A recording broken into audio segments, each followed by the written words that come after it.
Hello everybody, my name's Chris and welcome to Retro Ratchet. So, would you be crazy to try in daily a left-hand drive import Ford F150 V8 in 2024 in Scotland? Well, stay tuned to find out.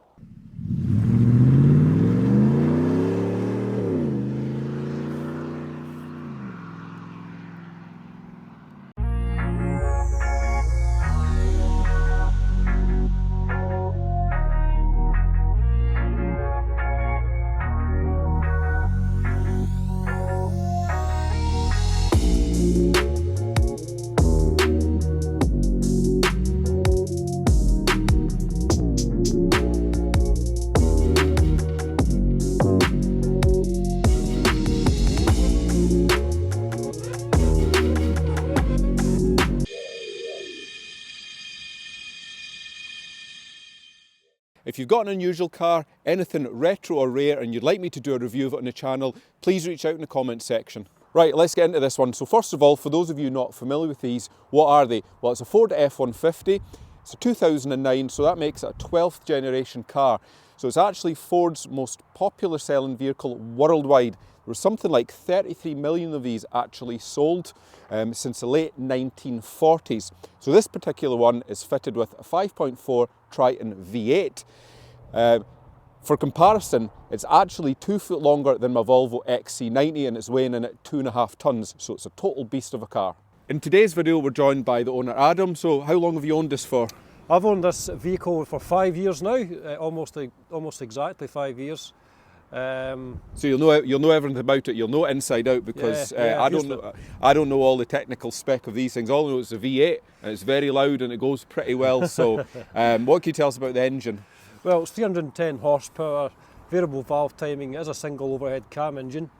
Yeah, I mean it's really torquey. It's set up more for pulling, so it's all low RPM pull compared to the newer 5-litre Coyote engine that's in the Mustangs and the new F150s. Excellent, yeah, absolutely.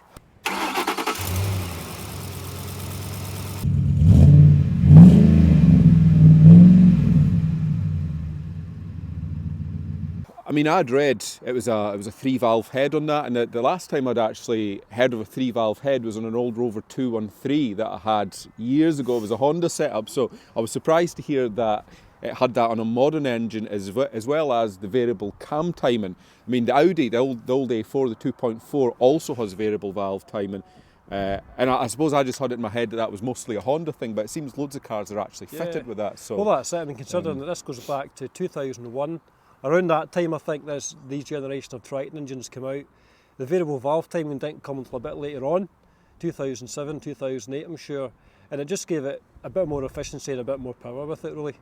And was this the biggest engine fitted in this body? It was, so there was a 3.7 litre V6, you had the 4.6 litre V8, and then the flagship engine was the 5.4 litre, yep. And the 4.6, that was fitted to some of the Mustangs, wasn't it? Mustangs, police cars, SUV, oh yeah, I mean it's one of the well-known greats of America, yep, was that engine. It was all the taxis, police cars, everything used it really. So next question, I guess everybody will be dying to know is, how much does it cost to run? Is it out of single figures? Is it into double figures? I think I read online earlier it was something like a 24 or 26 gallon tank. I mean, that's just it's just unreal. So oh yeah, I mean it's not cheap to run obviously, but in the grand scheme of things, compared to the bigger Range Rovers, you know, petrol V8s, the bigger SUVs, it's not terrible. On the run you're getting about 25 mpg. That kind of figure on the motorway. Which is pretty decent, yeah. It's pretty decent. It's got the 6-speed gearbox as well, which helps a lot with that, you know. And that didn't come out until 2009, so it was the first generation to have the 6-speed gearbox. So how often do you put a full tank in it? Well, not that often. Not very really often, once a month. But you know, to give you some perspective, a full tank will take you from London to Glasgow and back to London again. Right, which isn't too bad. Yeah. So, I mean, I drove this home when I collected it on half a tank of petrol. Right. From London, Essex to Glasgow, so nice, yeah. So I mean, it's a lot of petrol, but it does last a while. You know, it's not awful. So in terms of engine, any modifications? I can see a K&N pipe there. Initially. No modifications really, apart from it is the specific K&N cold air intake for this engine. It's not a generic one. That's the only modification that's done to it. Yep. Right. And it does sound pretty good. I can testament to that one. Right, cool. Right, we'll take a wee look round the car now and go for there. Right, let's have a wee walk round. I know I am short, but I can't even see the roof of this car. That's how big it is up there. You know, you've got these side steps to get in. So yeah, you know, it's the sheer bulk and size of this thing that becomes apparent when you're actually standing beside one. 4 doors as well. So, you know, when you look inside, you know, it's absolutely massive. But what we'll do is we'll do a proper look inside later. So, you know, they look pretty rugged. You know, you could probably have a good go taking this thing off-road. You've got these big chrome side steps. That was actually an optional extra on this car. So XLT is kind of your mid-range trim. These, we've got 20-inch wheels. These weren't the original Ford wheels. This was just an aftermarket one, and to be fair, I think they suit it a lot better. They've recently been refurbished as well, in this gunmetal grey, which yeah, is definitely a good colour combination with the silver paint. I think the tyres are about something like 32 inches, you know, these off-road tyres. So, yeah, we could maybe do some off-roading in it later. That would be interesting. Right, moving round to the rear. So first thing you notice, tow bar. A lot of these things in America are just used to drag things around. I think these can safely tow something like 4 tonne. I mean, it's huge, it's massive. That's what these are designed for. V8 with all that torque. Here we've got some Magnaflow tailpipes on it, so you can at least hear that V8 noise from the engine. And then getting into the back, I mean, it's massive, you know. Really practical for loading loads of different kind of things into here. You've got a factory fitted load protector in there as well, so that's pretty handy. And your view from the front, well, you know, if you're driving along and this comes up in your rear view mirror, you know, you're going to want to get out the way. It's absolutely massive. You know, the bonnet line there comes up to there on me. Looking up there, you've got this windscreen brow. That looks like an optional extra on it. You do have a lot of chrome, but I do think it suits it, to be fair, on American cars. And some aftermarket LEDs in there, and obviously the import square plate. And I found a word. It's got lots of road presence. That's the word I was looking for. So yeah, beast of a car. So let's take a look inside. Right, interior, as you would expect, you know, there is plenty of room in this thing. You know, they're massive. There's actually room for a third person in the front here. You know, that just puts into context how wide this car really is. So yeah, it'll comfortably seat 6 people. So this actually folds down and you get this massive armrest, you know, with a drinks holder in it, you know. So it's like you're just sitting on a big comfortable seat in your living room. It's amazing. And the back's pretty much the same. It is massive. So look at how much legroom we've got there. I mean, you've got plenty of space. So even the tallest of occupants aren't going to have any problems in here. Same with headroom. You're going to comfortably seat 3 people in the back in comfort and safety. And one little curious feature here, this little piece of glass actually slides over as an electronic control for in the front, you know, to get some extra ventilation in there. So yeah, I mean, for long trips, it's a super comfy car to be in. And then if you're really looking for extra load carrying capacity, these seats actually fold upwards. Should be a wee lever in there, pull that one up, and then this shows you how big it is. I can actually crouch down in here while doing this. So you've got the rear load and you've got all this as well. Yeah, so it's totally massive. Right, let's take a look at the dashboard on this. It's one of my favourite parts of cars is dashboards. So this is pretty cool. There's a lot of stuff going on here. You've got 4 little gauges on the top there. We've got oil temperature, engine coolant temperature, obviously your fuel level there, and then that one is gearbox temperature, which is quite unusual. I don't think I've ever seen that actually before, but again, it makes perfect sense having something like that on a vehicle that is designed to do a lot of towing. You've also got your rev counter, and you've got your speedometer there. And that's a view there with the ignition turned on. That's just flashing because the car's currently immobilised. Put our finger over mile per gallon, so that wasn't too bad today. And then you've also got this indicator here to show you which gear you're in, which is nice and retro. And then moving around here, you've got your light control here. You've got your indicators and your wipers both on that stock. And this is kind of a little bit like the older Mercedes. Is your park and brake is an additional pedal there with a release handle there. So they're pretty cool. Also your electric window switches around here and your electric mirror. Then moving on here, we have some cruise control as you would expect on a car like this. And incidentally, you know, I think it was quite ahead of its time back then. You know, you've got voice controlled media, you know, I mean, considering this is a 2009 car. And then onto your centre console, obviously got your built-in radio cassette player there. And then this one here, so this just controls basically your drive configuration, whether it's two-wheel drive or four-wheel drive, and then you've got a high or a low ratio depending on your needs there. So I mean, today we've just been using it in the two-wheel drive mode. There wasn't seem to be a justification for putting it in four-wheel drive, although usually in Scotland we do have a lot of snow, so it would be quite useful. And in terms of climate control, you've got your standard aircon here, and it's not split dual zone climate on this one, it's just the one control there. One thing I'm curious about is, what does this mean, tow and haul? So what that does is it's just a program really for the gearbox. It disables 6 gear if you're towing, and it also disables the torque converter from locking up to keep the gearbox a bit cooler. All right, oh, that makes sense then.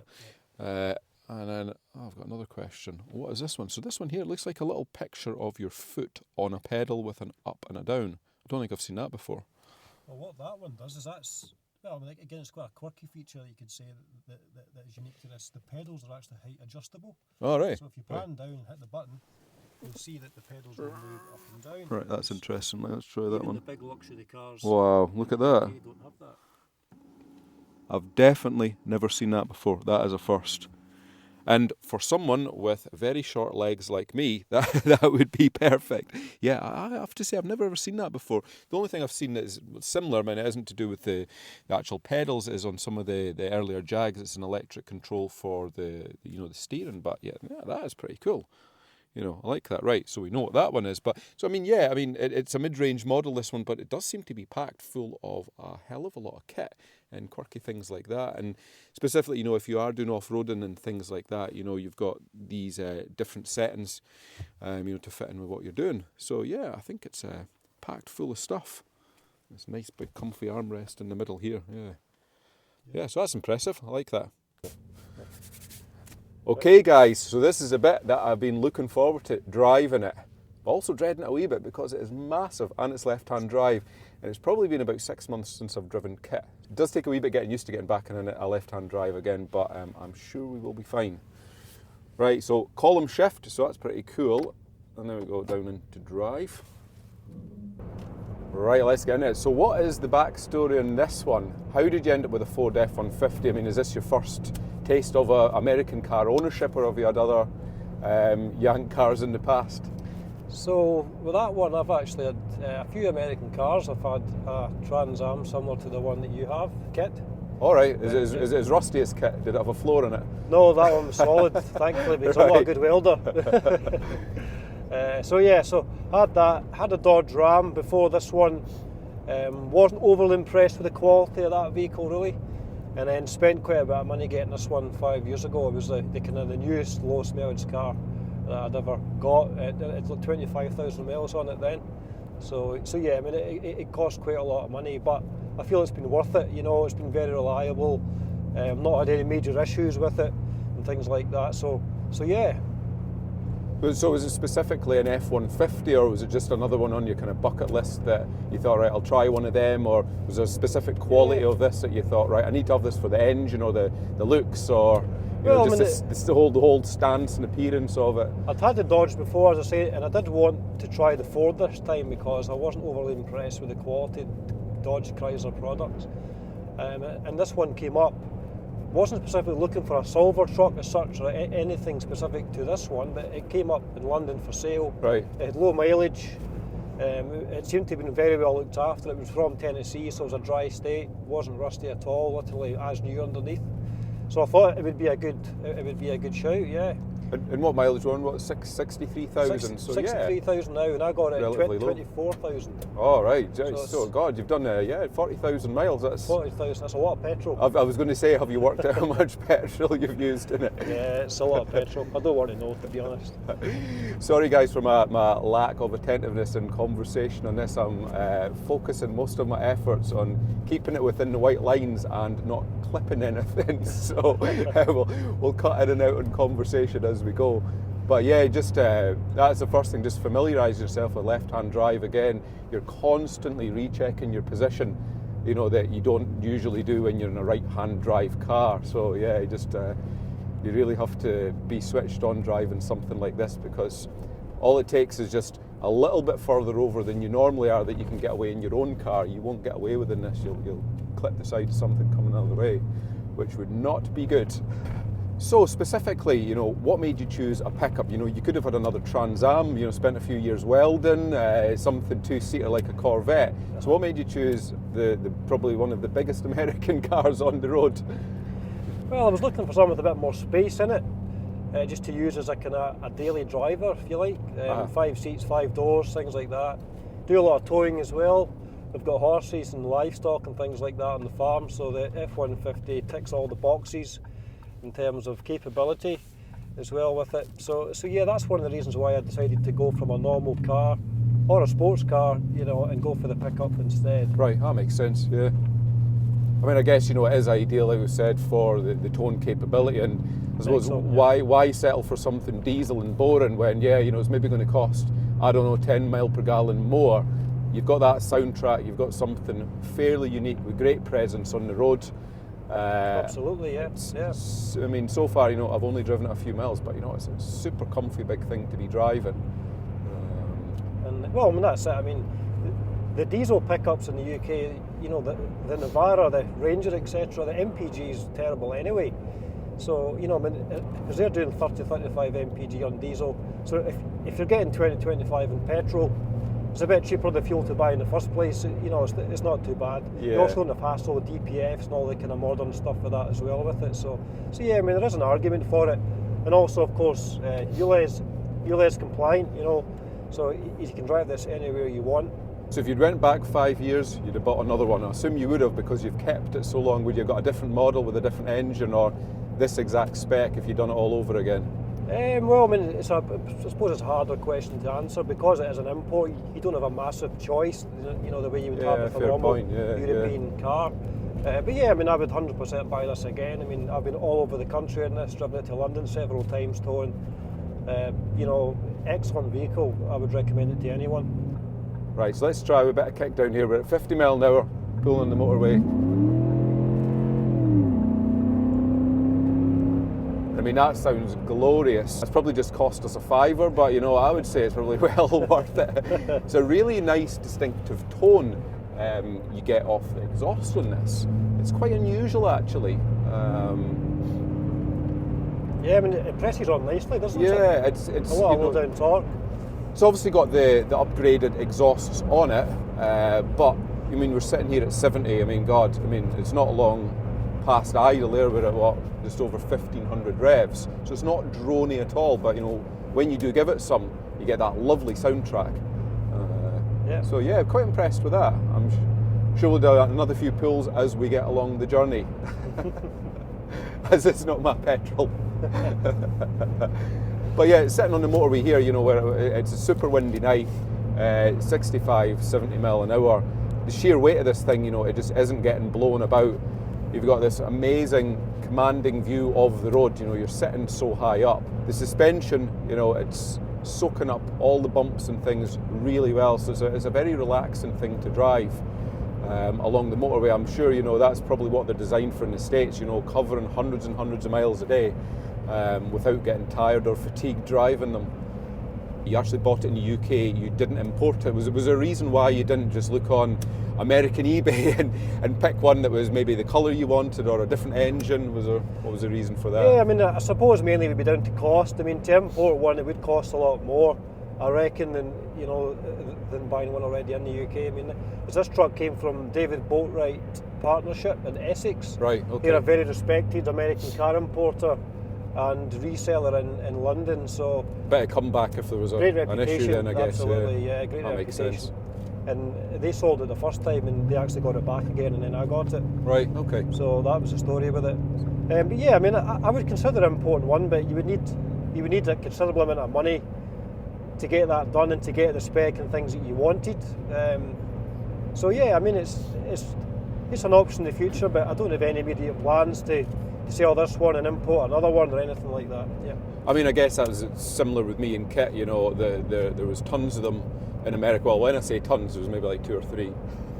all over the States, but it was that risk factor. I just wasn't 100% comfortable, with something that was thousands and thousands of miles away. Are you going to lose your money? But I appreciate people do it every day, and there's probably very little risk. It's probably just the same amount of risk as if you buy something in the UK, but that's interesting, buying in the UK. So, moving forward, what are your plans? Do you plan on keeping it long term, or maybe trading it and getting something else? Yeah, well, I've thought about selling it, changing it for something else last year. I've been over and over it in my head, as you do, as a car guy, and I don't really know what to replace it with. I've thought about getting one of the new Range Rovers, even the new Grand Cherokee, something like that, but, a lot of potential problems with these things, and really it doesn't have the same road presence as what I've already got. They're very samey, aren't they? There's tons and tons of Range Rovers, but you don't see many of these. That's it.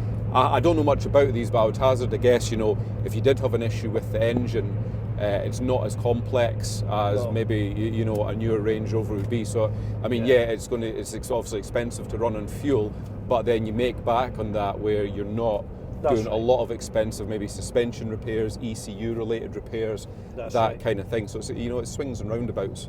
Yeah, that's it. So plan is really decided to keep it for now. Got all the wheels refurbished, got the new tyres on it, and got it all ceramic coated. The chrome was looking a bit tired, so got all that polished up. It's come up like new, and then I'm just going to use it and see what the future brings. Yeah, sounds like a plan. Right, okay. Now I've had a wee bit of an opportunity to drive it. Let's get some comments here. First thing I notice on this, when pulling away, it is super smooth. So I'm just going to crudely compare it to the XC90. The XC90 is obviously a much smaller engine, but that whole pulling away kind of thing there, if you're on the petrol mode in the Volvo, isn't as smooth as this. But again, this is full of torque, isn't it? So just a little push of the throttle, and off we go. So that's pretty nice, actually. I imagine if you were stuck in traffic, it wouldn't be too stressful, back and forth with this. And we have another slip road, so will we get rid of another £5 in petrol? Why not? Right.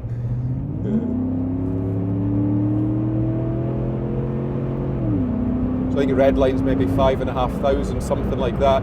There is a little bit of a delay in that kick down, which should be expected, because it is a 2009 car, but once you get past that delay, the torque, really, really great. And it does seem to rev out not too bad for one of these.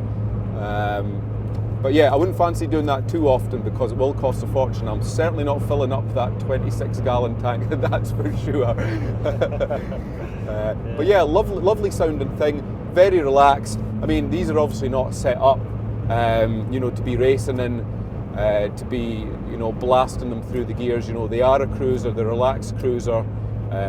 Great for towing, that kind of thing. But yeah, I could imagine going down south in something like this, 200 or 300 mile journey, and come out of it totally refreshed. And there you see there, just a wee bit throttle, it's moved down a gear into fifth. Get that back up to 70 mile an hour, no bother at all. And then that's it back in top gear again.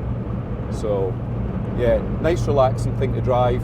It isn't searching for gears all the time either, which can be irritating in some of the older automatics. So it does seem the gearbox is well matched to the engine. So in terms of driving comfort, it's not a million miles apart from the XC90. The overall position is very similar. This commanding position where you've got a good view of the bonnet and the roads.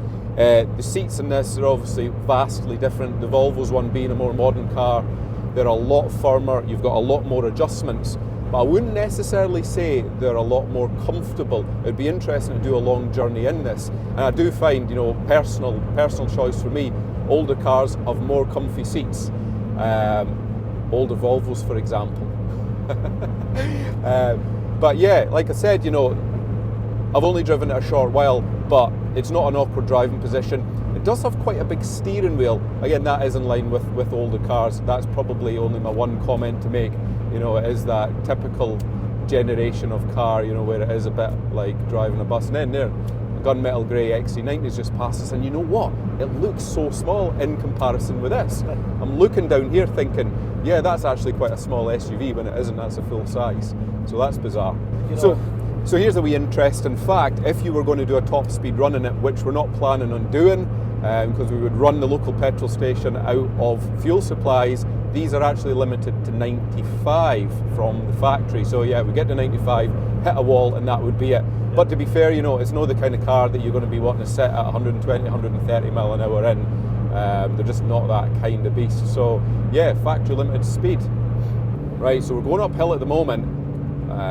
This is probably not the best challenge to do a mile per gallon run, but we're clocking 13 at the moment. But I have been, you know, pushing it a wee bit, so we'll forgive it that. But I think realistically, like Adam's been saying, you know, on a run, you know, you are creeping into the 20s. Test drive somebody like me is probably going to be significantly less, because I do have a heavier right foot than he does. And remember, that's also US MPG. Oh right, okay, yeah. So US mile per gallon. So that, I mean, it is more than that, isn't it? Is that how you're justifying it? Yeah, This is a man math. It's like, oh, that's okay. Yeah, that's USA mile per gallon. That's it. Yeah. Usually, I think you said earlier it was you multiply it by 1.2. Yeah. You don't multiply it by 2, because that would make a difference. That'd be nice. 1.2 doesn't make too much difference. You're not selling the frugalness of this car to me. You know, you're going to have to try some other tactics. Well, I mean, it all depends. It really does depend what you're looking for. I mean, if you're looking for efficiency and things, don't buy one of these. Yeah, of course. Yeah. But as you said earlier on, the overall picture, when you take repair costs into it and things like that, you know, it's really not that bad with it, exactly. You know, I'll say it again, you know, just pulling away, this thing is just super smooth. That torque just pulls it along, and the gearbox, you know, just changed. I think we went through 3 gear changes there. It's just so nice. You know, there's no jerks or hesitation or anything like that. So 10 out of 10, I would say, certainly for comfort and refinement when it's driving, without a doubt. There's that lovely soundtrack again. Can he beat a V8? The steering is pretty light, so it's obviously got quite a lot of power assistance, but the car doesn't wander. You know, it's been totally straight, you know, so where I want it to go, it goes. It hits little bumps and undulations in the road, and it doesn't pull it from left to right, so that is good. It is very, very stable. Again, the suspension, you know, it soaks up, you know, the bigger bumps pretty well. It's obviously not as refined as the Volvo, but that is running air suspension, so it's probably not a fair comparison. But there's certainly no big major negatives with it. I mean, I would imagine if you were pressing on this road up at the speed limit, you know, it is going to lean into corners, but again, it's not that type of car where you really want to test its handling limits anyway. Brakes, and we haven't really tested the brakes that much. There's certainly no issues with them so far. You know, they pull the car up square. There's no judging or anything off the brake discs, so they're certainly not warped or anything. But yeah, you know, they are actually pretty good, aren't they? Yeah, I mean, for something like this, the brakes are pretty good. I mean, I did do them all last year, so it's all new discs, pads, front calipers, so you know, they're as good as they'll get, pretty much. But I'll pull apart here and see what they're like. Yeah, we'll give these brakes a wee try here, see how good they are. I'm guessing it's got ABS, doesn't it? Yeah, oh yeah. Yeah, so I mean, it stops it pretty well. That's pretty impressive. I don't think I've ever stopped that quickly. Considering it's a 2.5 ton car.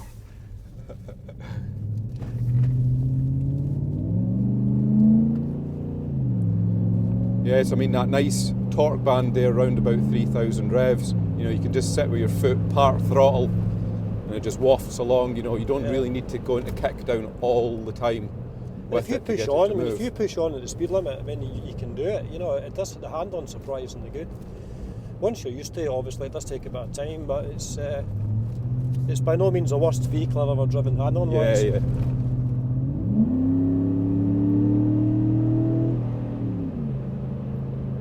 Lovely, I like that. Right, so we're reaching the end of this video. So conclusions, you know, what do I like, what do I dislike? And I suppose let's look at the very first question that I posed. You know, is it realistic, you know, to have something like this as a daily driver without bankrupting you? So, what do you think? Well, I've done it for 5 years and I'm not bankrupt, thankfully. You've managed your mortgage payments, so must be possible. and you're still here. Yeah, I mean, I mean, let's put it into context. On this particular journey, you know, you will have seen the display there. You know, it's currently showing 12 and a bit, but you know that's not really that realistic. We've been doing drive-bys. You know, I've been pushing it down slip roads and kick down and things like that, and that would be no different really as if I'd done a mile per gallon calculation on the Rover SD1. And you have to consider, you know, yeah, it's not a sports car, but you are getting a V8 in a massive practical vehicle. And again, on a long run, you know, on cruise, you know, if you're getting into the 20s, that's not that bad. I had a CLS 55 AMG Merc that on a run, you know, I was only getting 21, 22. I was on average getting, you know, 16, 17. I also did an old Lexus LS 430, similar kind of thing, very low 20s. So it's not massively out of scope, and bearing in mind those cars are about 1,000 kilograms lighter than this one. So I think we'll forgive it its mile per gallon, because the plus point of that is, you know, yeah, you've got a lot of fuel, but then, like I said earlier, you know, you don't have these big running costs in terms of complex mechanical repairs. So negative for the fuel, but a plus because it's offset on the other things that you will save on. Practicality, so things I liked. So yeah, when I first got in it, I was like, Jesus Christ, this is massive. But I haven't been driving the XC90 for a couple of weeks now. I've been driving the smaller cars. In fact, I came up here in the MX-5. So it was a real culture shock going into a massive car. But to be fair, you know, after an hour of driving it, I was reasonably at home, which I expected I would be. I was used to its size, I was used to manoeuvring it, and I was far less nervous and conscious that I was in such a big car. So I think, you know, yeah, it is bigger than an XC90 and the likes of a Q7 or an X5. You know, you've got another couple of feet on the back, but it's not unmanageable. I guess that is the bottom line. You know, if you do have a family, and you're putting bikes and things in the back, you're going on holiday, then it's totally perfect. You know, that area in the back there, which I showed earlier, you've got this totally flat floor. You know, if you've got kids there and you stop somewhere, you know, for lunch, it's dead practical, you know, putting those seats up, you know, having your lunch, things like that. So I think you would definitely get used to the size, manoeuvring it. So that's not really too big a problem for me. Obviously, being a petrol head, the V8 engine, absolutely, yeah, you know, 2 ticks for that one. You know, I loved that.